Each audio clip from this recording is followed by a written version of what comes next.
No way, really? That's great. Yeah. Wow.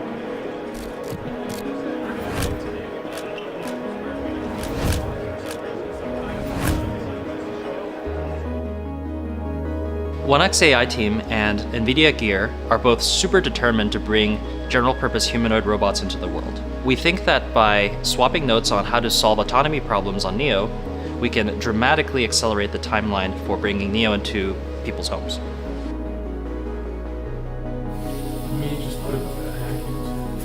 We spent about a week together in a home, like trying to get Neo to basically load the dishwasher and help with household tasks. It was great collaborating with OneX and all of the engineers there, like this cross collaboration, putting the minds together and like working together and solving this. I think that it was a lot of fun.